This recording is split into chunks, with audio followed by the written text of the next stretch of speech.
દર્શક મિત્રો, ચૂંટણી ટાણે જનતાનો મિજાજ પારખવો નેતાઓ માટે મુશ્કેલી બની રહ્યું છે। વાત કરીએ વડોદરા શહેરની તો વડોદરા મહાનગરપાલિકાના ચૂંટણીના પ્રચારમાં ભાજપના ઉમેદવારોને ઠેર ઠેર કડવા અનુભવ થઈ રહ્યા છે। ખાસ કરીને વોર્ડ નંબર 7માં સ્થિતિ અત્યંત તંગ બની છે। અહીં ભાજપના ઉમેદવાર અને પૂર્વ કોર્પોરેટર શ્વેતા ઉત્તેકર ચવાણને સ્થાનિકોના ભારે રોષનો સામનો કરવો પડ્યો હતો। ભાજપે ફરી એકવાર શ્વેતા ચવાણ પર વિશ્વાસ મૂકીને ટિકિટ આપી દીધી, પરંતુ જનતાનો મિજાજ કાંઈ અલગ જ છે। સ્થાનિક નાગરિકોનો સીધો આક્ષેપ છે કે ચૂંટાયા પછી 5 વર્ષ સુધી શ્વેતાબેન વિસ્તારમાં ડોકાયા પણ નથી। વિસ્તારના પાયાના પ્રશ્નો અને હાલાકી સમયે કાઉન્સિલર ગેરહાજર રહ્યા હોવાની બૂમો ઉઠી હતી। શ્વેતા ચવાણ પોતાની પેનલ સાથે પ્રચાર માટે નીકળ્યા ત્યારે જાગૃત નાગરિકોએ તેમને ઘેરી લીધા। લોકોએ કામનો હિસાબ માંગતા અને ઉગ્ર સવાલો કરતા વાતાવરણ ગરમાયું હતું। સૂત્રોના જણાવ્યા અનુસાર લોકોના ઉગ્ર રોષને જોતા શ્વેતા ચવાણે અધવચ્ચેથી જ પ્રચાર છોડીને ત્યાંથી રવાના થવું જવું પડ્યું હતું। સ્થાનિકોનો આક્ષેપ છે કે મેડમ 5 વર્ષ સુધી ક્યાં હતા? જ્યારે ગટર, પાણી અને રસ્તાની સમસ્યા હતી ત્યારે કોર્પોરેટર ગેરહાજર રહ્યા અને હવે જ્યારે વોટ જોઈએ ત્યારે ઘરે ઘરે આવી રહ્યા છે। લોકોના મિજાજ અને ઘેરાવના પગલે શ્વેતા ચવાણને પ્રચાર અધવચ્ચેથી છોડીને ભાગવાની નોબત આવી હતી। આ દ્રશ્યો જુઓ।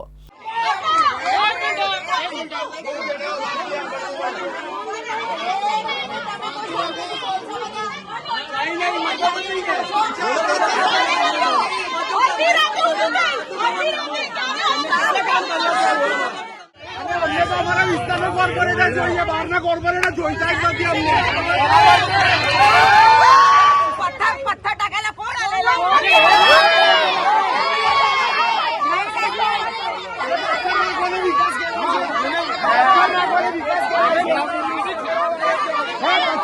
વિકાસ કેવા છે?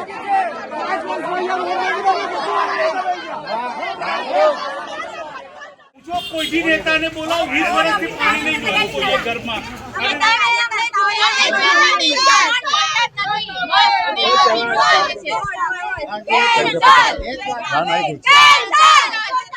કોઈ કામ કર્યું ને 5 વર્ષ અહીંયા જોવા આવે છે। બીજું કે ફેસબુક પર એમનું બધું મૂકે છે કે જે કામ કર્યું એમ ફોન કરીએ છે તો ફોનમાં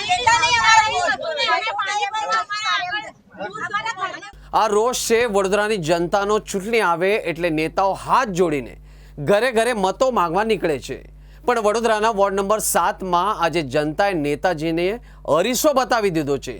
લોકોનો એક જ સવાલ છે, 5 વર્ષ ક્યાં હતા? ગટર ઉભરાતી હતી ત્યારે તમે ન આવ્યા, રોડ તૂટેલા હતા ત્યારે તમે ન આવ્યા। તો દર્શક મિત્રો, તો હવે વોટ માંગવા કયા મોડે આવ્યા છો? લોકોના પ્રશ્ન અને હોબાળા અને નારેબાજી સામે ભાજપના ઉમેદવાર લાચાર બન્યા હતા અને મામલો વિચકતા તેઓ પ્રચાર પડતો મૂકીને વિસ્તારમાંથી નીકળી ગયા હતા।